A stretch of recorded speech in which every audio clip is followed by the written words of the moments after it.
Bismillahirrahmanirrahim. Assalamualaikum warahmatullahi wabarakatuh. Saya Hafid Ahkam akan menjelaskan apa yang telah saya tulis yang berjudul Polusi di Banjarmasin. Sebelumnya, Banjarmasin adalah ibu kota Provinsi Kalimantan Selatan, yang mana dulunya Banjarmasin ini bisa dibilang sebagai wilayah yang hijau, yaitu kaya akan kehidupan nabati, tumbuh-tumbuhan, pepohonan dan hal lain semacamnya. Namun di zaman sekarang ya, eh, pepohonan atau wilayah yang hijau tadi sudah mulai berkurang dikarenakan pembangunan lahan, gedung, jalan dan hal lain semacamnya. Hal tersebut mempengaruhi pendapatan kebutuhan nabati kita. Nah, misalnya saja ya, yang dulunya dari rumah untuk menuju sawah itu hanya beberapa langkah, hanya bisa dijalani dengan berjalan kaki. Sekarang harus berjalan jauh dulu untuk menuju sawah.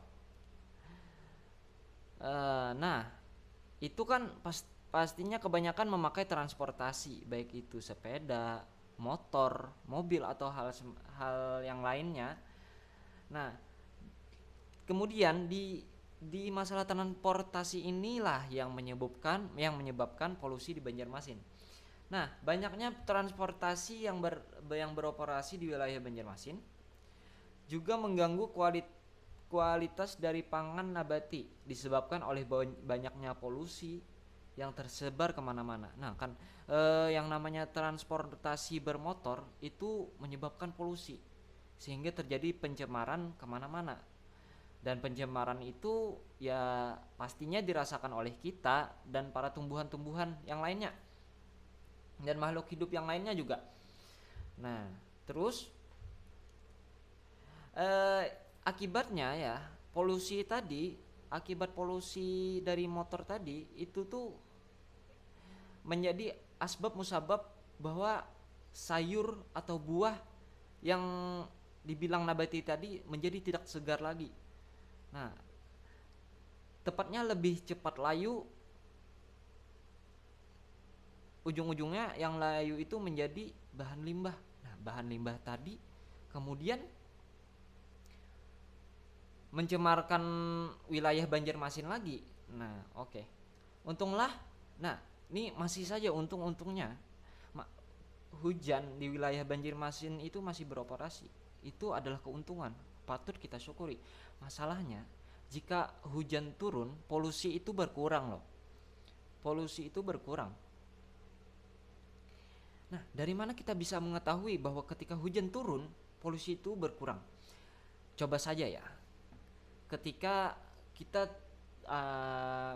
misalkan saja jangan di pegunungan ya, misalkan saja di daerah yang luas yang gak ada pepohonan sama sekali, yang mana cahaya matahari itu langsung masuk tanpa ada pembiasan apa segalanya.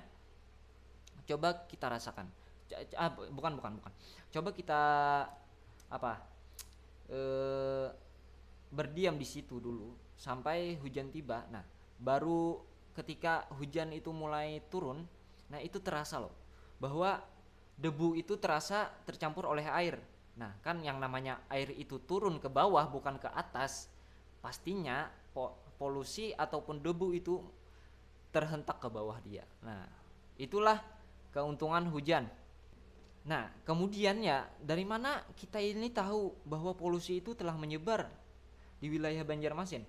Jawabannya dengan indera penciuman kita ataupun dengan pernapasan kita. Coba saja kita berada di wilayah yang banyak pepohonan, itu terasa apa? Pasti terasa kesegaran yang alami, bukan kesegaran dari AC, kipas angin apa segalanya. Itu tuh terasa dari tumbuhan asli. Karena ketika di siang hari ya, tumbuhan itu mengeluarkan oksigen. Nah, kan kita menyerap oksigen.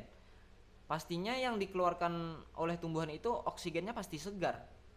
Nah, itu.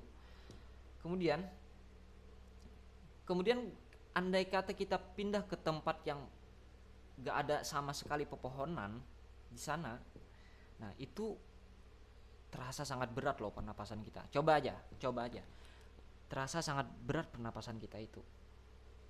Nah, mengapa terjadi hal polusi apa segalanya tadi kan, yang mana itu berdampak buruk bagi kita dan kehidupan duniawi ini, karena ya di dalam Al-Qur'an Tuhan saja sudah menjelaskan bahwa di dalam Al-Qur'an itu ada surah Ar-Rum ayat 41 yang berbunyi ya, Bismillahirrahmanirrahim. Zaharal fasadu fil barri wal bahri bima kasabat aydin nasi liyudhiqahum ba'dalladzi 'amilu la'allahum yarji'un. Artinya, telah tampak kerusakan di darat dan di laut disebabkan karena perbuatan tangan manusia. Allah menghendaki agar mereka merasakan sebagian dari akibat perbuatan mereka, agar mereka kembali ke jalan yang benar. Nah, kenapa Tuhan menyebabkan, kan Tuhan itu maha kuasa ya, kenapa Tuhan itu menyebabkan polusi itu menyebar kemana-mana? Nah, jawabannya sudah pasti, itu untuk menegur manusia, karena manusialah yang membuat polusi tersebut dengan diadakannya kendaraan bermotor apa segalanya. Nah, itu tuh menyebabkan polusi kan, yang tadi kan di wilayah Banjarmasin kan. Tuhan ingin memberikan teguran kepada manusia agar manusia itu kembali ke jalan yang benar. Apa sih maksud dari jalan yang benar di dalam ayat ini? Coba kita lanjut. Dari ayat ini kita belajar bahwa pelestarian alam secara mandiri itu sangat berguna. Dimulai dari kita, gak usah kita menunggu orang lain loh, gak usah menunggu orang lain. Yang namanya mandiri perlu itu diawali dari kita sendiri. Ya bisa saja dari awalnya kita yang memulai. Orang-orang lain itu bisa termotivasi dari diri kita sendiri kan. Nah, contohnya mengurangi polusi di Banjarmasin. Untuk mengurangi polusi khususnya di daerah Banjarmasin, kita bisa mengubah transportasi kita. Misalnya transportasi jarak dekat, ya gak usah lah pakai motor, gak usah lah pakai mobil. Hanya beberapa meter kok, hanya 100, ya gak sampai 100 meter, ya hanya 100 meter kok. Kita bisa jalan kaki loh. Kita bisa jalan kaki. Kita gak usah pakai motor, mobil. Ya yang lebih cepat lah sedikit lah. Sepeda. Kan sepeda gak pakai motor, gak mengeluarkan polusi, bisa aja kan. Nah, itu salah satu, jalan kaki atau sepeda tadi salah satu mengurangi polusi. Ya, itu juga tidak hanya berpengaruh pada alam, tapi juga berpengaruh pada diri kita sendiri, yaitu untuk membugarkan badan kita. Kan jalan kaki itu lebih banyak geraknya, pastinya lebih bugar dong. Sama seperti sepeda, lebih banyak gerak daripada motor kan, sudah menimbulkan polusi.